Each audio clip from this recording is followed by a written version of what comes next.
ان کی audios videos کیسے نکالنی ہیں، یہ وہ سارے کام کرتے ہیں جو سیاستدانوں کو کنٹرول کرنے کے لیے، میڈیا کو کنٹرول کرنے کے لیے، عدلیہ کو کنٹرول کرنے کے لیے، بیوروکریسی کو کنٹرول کرنے کے لیے جو کام کرنے پڑے، پاکستان کی انٹیلیجنس ایجنسیوں کی زیادہ توجہ ان چیزوں پر ہے، اور دہشت گردی کے معاملات اور دہشت گرد کیا کر رہے ہیں اس طرف صرف اس دن توجہ دی جاتی ہے جس دن دہشت گردی کا واقعہ ہوتا ہے، ورنہ اگلا واقعہ کبھی نہ ہو۔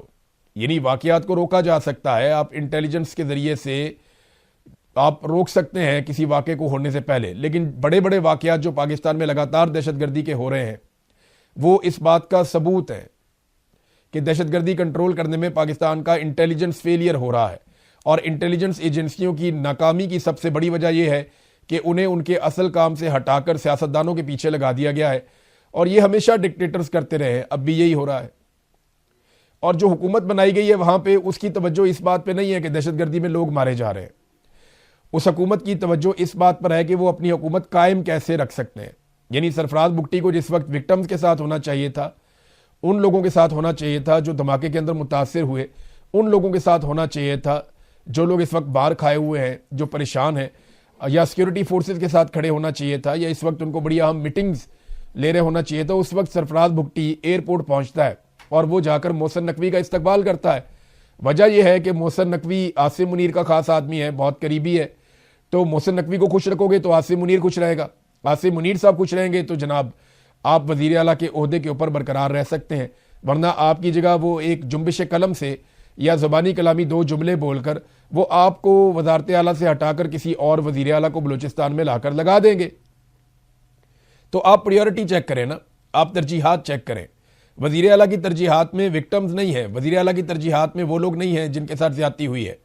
ہر دفعہ بڑے بڑے دعوے کرتے ہیں، کبھی وزیر اعلیٰ رونا شروع کر دیتے ہیں، کبھی رو کے دکھا دیتے ہیں، کبھی آنسو بہا کر دکھا دیتے ہیں، کبھی جذباتی بیانات دے دیتے ہیں، یہ کر دیں گے وہ کر دیں گے، اور پھر اس کے بعد دوسرا واقعہ ہو جاتا ہے۔ پھر دوسرے واقعے کے اوپر وہ دوبارہ سے ریپیٹ کرتے ہیں جو کچھ انہوں نے پہلے کیا ہوتا ہے، اور پھر تیسرا واقعہ ہو جاتا ہے۔ اب محسن نقوی جو ہے وہ پاکستان میں سارا کچھ ہی ہے، وزیر خارجہ بھی ہے، وزیر داخلہ بھی ہے، پی سی بی کا چیئرمین بھی ہے، آرمی چیف کا بڑا قریبی ساتھی بھی ہے، پوری دنیا کے اندر جا کے اسپیشل میشنز بھی کرتا ہے۔ تو کوئی ایسی چیز نہیں ہے جو محسن نقوی کے اختیار سے باہر رکھی ہو موجودہ نظام میں، اور یہ عاصم منیر صاحب کی بدولت ہے۔ جیسے ہی وہ آتے ہیں، آرمی چیف بنتے ہیں، وہ سب سے پہلے کوشش کرتے ہیں محسن نقوی کو لگاتے ہیں وزیر اعلیٰ پنجاب نگران، اور پھر 1 سال تک اسے وزیر اعلیٰ پنجاب رکھتے ہیں۔ اس کے بعد پھر وہ محسن نقوی کو ایک کے بعد ایک ہر طرح کا عہدہ دیتے ہیں۔ ابھی یہی محسن نقوی جو ہے وہ ایران پہنچا ہوا تھا، کیونکہ وہاں پہ کوئی امن لے کر آنا ہے اور ایران کی اور امریکہ کی صلح کروانی ہے۔ حالانکہ یہ اس کا کوئی پورٹ فولیو نہیں ہے، آئینی نقطہ نظر سے اس کا یہ کام نہیں ہے، لیکن محسن نقوی کو ایران میں موجود ہونا تھا، وہ وہاں پہنچ جاتے ہیں اور وہاں پہ جا کے ڈونلڈ ٹرمپ کے لیے فیس سیونگ تلاش کرتے ہیں۔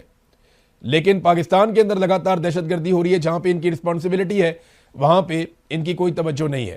کچھ عرصہ پہلے محسن نقوی نے کہا تھا کہ یہ تو ایک ایس ایچ او کی مار ہے، یہ جتنے دہشت گرد ہیں ایک ایس ایچ او کی مار ہے۔ اب مجھے بتائیں وہ ایس ایچ او کدھر ہے؟ کبھی شہروں کے اوپر دہشت گرد آتے ہیں، وہ آ کر پورا قبضہ کر لیتے ہیں، کبھی وہ پوری ٹرین یرغمال بنا لیتے ہیں، کبھی سڑکوں کے اوپر آپ جا نہیں سکتے۔ آج آپ بلوچستان میں آزادی سے سڑکوں کے اوپر گھوم نہیں سکتے، مغرب کے بعد آپ کہیں پہ ٹریول نہیں کر سکتے، یا تو آپ کو سیکیورٹی فورسز والے پکڑ کے غائب کر دیں گے یا آپ کو دہشت گرد پکڑ کے غائب کر دیں گے۔ تو آپ کا کوئی مستقبل بلوچستان میں نہیں ہے۔ ہاں، بلوچستان میں اگر حفاظت ہے کسی چیز کی تو معدنیات کی ہے، اور معدنیات کو نکالنے والے ٹرکوں کی ہے، ان گاڑیوں کی حفاظت ہے جن پہ معدنیات پہنچائی جاتی ہیں، ان کنٹینرز کی حفاظت ہے، یعنی جن کو بڑی حفاظت کے اندر نکالا جاتا ہے کہ جناب اس کے اوپر معدنیات جا رہی ہیں ہمارے غیر ملکی آقاؤں کی، لہذا ان کو یہاں سے بالکل محفوظ طریقے سے نکالنا ہے۔ یہی کام جو ہے وہ خیبر پختونخوا کے قبائلی علاقوں میں بھی ہوتا ہے۔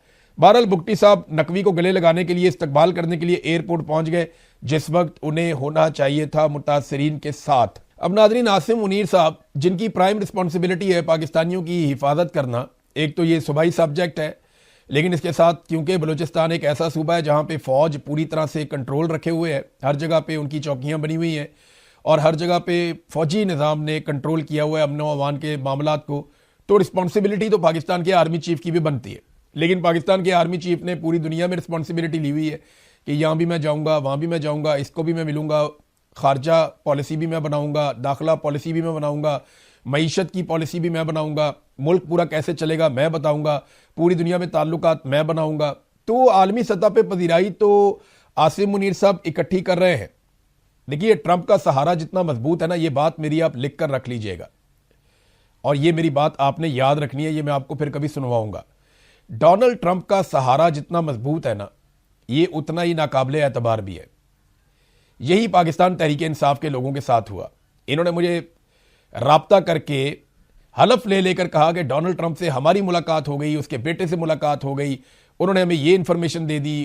ڈونلڈ ٹرمپ نے کہا کہ جناب میں نے ایک کال کر دی ہے اور آپ کو تھوڑے دنوں میں نظر آئے گا پاکستان میں انسانی حقوق کی خلاف ورزیاں بند ہو جائیں گی. ہم پاکستان پر دباؤ ڈالیں گے, پاکستان کی ملٹری اسٹیبلشمنٹ پر, کہ وہ پاکستانیوں کے ساتھ ظلم اور زیادتی بند کرے, مینڈیٹ کا احترام کرے, آزادی کا احترام کرے. لیکن ڈونلڈ ٹرمپ پاکستان میں ظالم رجیم کے ساتھ کھڑا ہو گیا. وہ جتنا طاقتور ہے اتنا ہی ناقابل اعتبار ہے. پاکستان تحریک انصاف کو یہ دھچکا لگ چکا ہے, اور امریکہ میں بے شمار اور لوگوں کو یہ دھچکا لگ چکا ہے. اب عاصم منیر صاحب کا تکیہ اگر ڈونلڈ ٹرمپ کی طاقت کے اوپر ہے تو یاد رکھیے گا ان کا جو اس وقت سپورٹر ہے وہ بہت طاقتور ضرور ہے, لیکن یہ اتنا ہی ناقابل اعتبار بھی ہے, آپ اس پہ بھروسہ نہیں کر سکتے. اور پاکستان میں عاصم منیر صاحب کی صورتحال یہ ہے کہ نون لیگ اور پیپلز پارٹی دونوں کے جنازے ان کے کاندھوں پر ہیں, اور ان جنازوں کو لے کر وہ پاؤں گھسیٹ کے چل رہے ہیں, اور پاکستان نہیں چل پا رہا. یہ عاصم منیر صاحب نے بوجھ اٹھایا ہوا ہے, فوج نہیں اٹھایا ہوا ہے. پوری فوج جو ہے وہ اس کے لیے رسپانسیبل ہے. جب ایک آرمی چیف ایک حرکت کرتا ہے تو پھر فوج پوری ذمہ دار ہو جاتی ہے نا اس کے لیے, کیونکہ وہ ایک ادارہ ہے, اور بطور ادارہ وہ اپنے چیف کی ہر حرکت کو سپورٹ کرتے ہیں. دیکھیں نا, پاکستان میں الیکشن چوری کر کے مسترد شدہ لوگوں کو لا کر اقتدار میں بٹھا دیا عاصم منیر صاحب نے. اب ان کے سیاسی جنازوں کو کندھوں پہ اٹھا کے پوری فوج گھسیٹ رہی ہے, اور بدنامی فوج کے کھاتے میں پڑ رہی ہے. سیاستدان تو ہمیشہ سے ہی بدنام رہتے ہیں, ہمیشہ سے ان کے ساتھ یہ سب کچھ ہوتا رہتا ہے, لیکن بطور ادارہ فوج کو بہت نقصان ہوا ہے. جن لوگوں کو لا کر بٹھایا گیا پرفارمنس کے نام کے اوپر انہوں نے ٹکے کا کام نہیں کیا. یعنی کوئی تھوڑا سا بھی کام وہ کر لیتے, انہوں نے صرف سیر سپاٹے کیے, انہوں نے دنیا گھومی, انہوں نے موج مستی کی, اس کے علاوہ انہوں نے کوئی کام نہیں کیا. پاکستان کے اوپر قرضے بڑھتے چلے گئے. ابھی شہباز شریف جا کے چائنا میں کہہ رہے ہیں, دیکھیں یہ دو خبریں آپ ملا کر پڑھیں گے تو آپ کو کہانی کیسے سمجھ آئے گی. شہباز شریف چائنا جا کر چائنا میں یہ کہہ رہے ہیں کہ جناب آپ کے یہاں پہ لیبر ہو گئی ہے مہنگی, پاکستان میں لیبر سستی ہے, آپ اپنی انڈسٹری اٹھائیں اور پاکستان میں لے آئیں. پاکستان میں لا کر آپ انڈسٹری لگائیں, آپ کو سستی لیبر مل جائے گی اور ہمیں روزگار مل جائے گا, تو اس طرح ہم مل کر آگے بڑھ سکتے ہیں. ساتھ ہی خبر آتی ہے جناب بلوچستان کے اندر بہت بڑا دھماکہ, درجنوں لوگ شہید اور بہت بڑی تعداد میں لوگ زخمی ہو گئے. اب مجھے بتائیں کون شہباز شریف کی بات سنے گا؟ کوئی پاگل ہی سنے گا نا. اور بھی سرمایہ کاری ایسے نہیں آنی پاکستان میں, آپ کو چند چیزیں پاکستان میں انشور کرنی پڑیں گی, پھر پاکستان میں سرمایہ کاری آئے گی. نمبر ایک, پہلی چیز آپ کو یہ کرنی پڑے گی کہ دہشت گردی کو آپ کو زیرو کرنا پڑے گا. جس ملک میں دہشت گردی کا واقعہ ہوتا ہے وہاں پہ سرمایہ کار نہیں جاتا. وہ یہ نہیں دیکھتا کہ بلوچستان کی طرح ہے تو سندھ کی طرح ہے تو خیبر پختونخوا کی طرح ہے تو پنجاب کی طرح, وہ نہیں دیکھتا. وہ یہ دیکھتا ہے کہ جناب اس ملک کے اندر دہشت گردی کا واقعہ ہوا, میں یہاں سرمایہ کاری نہیں لے کر جا رہا. نمبر ایک, دہشت گردی زیرو کرنی پڑے گی. نمبر دو, سیاسی استحکام لے کر آنا پڑے گا, اور اس کے لیے ضروری ہے کہ عاصم منیر صاحب عوام کے ساتھ ضد کرنا چھوڑیں. جسے عوام منتخب کرتے ہیں انہیں حکومت کرنے دیں, اور اپنی مرضی کے لوگوں کو لا کر قوم پہ مسلط نہ کریں, تو سیاسی استحکام بھی آ جائے گا. یہ ہوگی دو چیزیں, پھر آپ کے ملک میں سرمایہ کاری آ گئی. تیسرا, آپ کو ہر حال میں پاکستانیوں کے لیے آزادی اظہار رائے, آزاد عدلیہ اور امن و امان کے معاملات بہتر کرنے پڑیں گے. عدلیہ آزاد ہوگی تو لوگ آئیں گے نا پاکستان میں پیسہ لے کر. یعنی لوگوں کو اس بات کے اوپر اعتبار ہو جائے گا کہ اگر ہمیں کوئی لوٹ لیتا ہے, ہمارے ساتھ کوئی دو نمبری کرتا ہے, تو اس ملک کے اندر ایک عدالت بھی ہے جہاں پہ ہم جائیں گے تو ہمارے حق میں فیصلہ بھی آ جائے گا جب ہمارے ساتھ زیادتی ہوگی. اب پاکستان کی عدلیہ دنیا کے آخری نمبروں پہ چل رہی ہے, بدترین کارکردگی دکھا رہی ہے. جج بیچارے خود لیٹر لکھ کے انصاف مانگ رہے ہیں. تو مجھے بتائیں نا, پھر اس ملک کے اندر کیسے لوگ سرمایہ کاری لے کر آئے؟ میڈیا بالکل آزاد نہیں ہے, میڈیا کوئی بات ہی نہیں کر سکتا, کوئی چیز ہی نہیں کر سکتا, کچھ کہنا چاہے تو کہہ نہیں سکتا. بیچارے اشاروں کے اندر بات کرتے ہیں تو تب بھی اٹھائے جاتے ہیں. ابھی تو حالات یہ ہو گئے ہیں, بیچارے وہ لوگ جو پی ایم ایل این کو سپورٹ کرتے تھے یا پاکستان کی ملٹری اسٹیبلشمنٹ کو سپورٹ کرتے تھے جب پاکستان تحریک انصاف کو مار پڑتی تھی, وہ بھی لوگ بیچارے اب یہ کہنے پر مجبور ہو گئے. دیکھیں نا, ہر آدمی کی ایک لمٹ ہوتی ہے. میں انہیں برا نہیں کہتا, اگر وہ لوگ یہ کہتے ہیں کہ پاکستان تحریک انصاف کے دور میں زیادتیاں ہوئی ہیں تو بالکل ہوئی ہیں, ایسا نہیں ہے کہ نہیں ہوئی. بری ذمہ نہیں ہو سکتا کوئی اپنے دور میں کی ہوئی زیادتیوں سے، لیکن وہ لوگ جب خوش تھے اس بات سے کہ پاکستان تحریک انصاف کو مار پڑ رہی ہے تو انہیں آئیڈیا نہیں تھا کہ پاکستان کے ادارے برباد ہو رہے ہیں۔ اب وہ لوگ بھی سر پکڑ کے بیٹھے ہیں اور وہ یہ کہہ رہے ہیں کہ جناب پولیس بے لگام ہو چکی ہے، بیوروکریسی بے لگام ہو چکی ہے، اور ان کے پاس کارکردگی دکھانے کا صرف ایک ہی طریقہ ہے کہ پی ٹی آئی کو مارو، باقی اپنے مفادات نکالو، اپنے فائدے نکالو۔ کتنے ہی بندے قتل کر دیے گئے پنجاب میں اس بنیاد کے اوپر کہ جناب ان کی فلاں سے دشمنی ہے، ان کی فلاں سے دشمنی ہے۔ لوگ پیسہ دے کر اپنا مخالف مروا دیتے ہیں تھوڑا سا سامان پہنچا کے۔ یعنی ابھی مجھے کچھ اطلاعات ملی ہیں پاکستان سے، اور اطلاعات یہ ہے کہ ایک عدالت لگتی ہے رات کے وقت، اس عدالت میں فیصلہ کیا جاتا ہے پنجاب میں کہ کس کس بندے کو اڑانا ہے، اور اس کے بعد پولیس ان بندوں کو اڑا دیتی ہے۔ یعنی آپ اندازہ کریں کہ رات کے وقت پنجاب میں ایک عدالت لگتی ہے، اس کے اندر ایک آفیسر بیٹھتا ہے جس کا کوئی تعلق نہیں ہے، وہ جوڈیشل سسٹم کو نہیں سمجھتا، وہ رات کو بیٹھتا ہے، اس کے سامنے لا کر بندے کھڑے کیے جاتے ہیں اور اس کے سامنے سارا معاملہ رکھا جاتا ہے۔ وہ بندہ یہ فیصلہ کر لیتا ہے کہ ان بندوں کو قتل کر دیا جائے، اس کے بعد ماورائے عدالت ان بندوں کو قتل کر دیا جاتا ہے۔ یہ اس وقت پنجاب کے اندر چل رہا ہے، اور یاد رکھیے گا جو آدمی رات کو عدالت لگاتا ہے نا، یہ خود ایک کرپٹ آدمی ہے، اس کے اوپر کرپشن کے کیسز بھی ہیں، 2 نمبر آدمی ہے، یہ ماضی میں بہت فراڈ کرتا رہا ہے۔ مجھے ذاتی طور پہ اس بندے نے اسٹیبلشمنٹ کا نام لے کر دھمکایا تھا کہ ہم تمہیں دوبارہ اغوا کروا لیں گے۔ تو میں آپ کو کلیئرلی یہ بتا رہا ہوں کہ اس طریقے سے تو نظام چلایا جا رہا ہے، تو ایسے تو ملک آگے نہیں بڑھے گا، کوئی پاکستان میں سرمایہ کاری نہیں لے کر آئے گا۔ عاصم منیر صاحب نے یہ تجربہ لگ بھگ 3.5 سال کر لیا، 3.5 سال ان کو ہو گئے نا، تباہی کی ایک داستان ہے، ہم نے پڑھ لی۔ ان کے پاس میرے خیال میں 4-4.5 سال باقی ہیں۔ لو جی 4-4.5 سال بھی آپ یہ کر کے دیکھ لیں۔ اول تو کسی نے کل نہیں دیکھی، کیا پتا کل آپ کے پاس یہ عہدہ، یہ حیثیت، یہ سارا کچھ ہو یا نہ ہو، یہ تو اللہ رب العزت جانتا ہے۔ اللہ رب العزت جانتا ہے کہ ہم میں سے کل کون کب تک کہاں سانس لے گا، کب تک موجود رہے گا، وہ تو میرا رب جانتا ہے۔ پلاننگ تو ہماری بہت لمبی ہوتی ہے، لیکن رب جانتا ہے کہ کل کیا ہوگا، ہم نہیں جانتے۔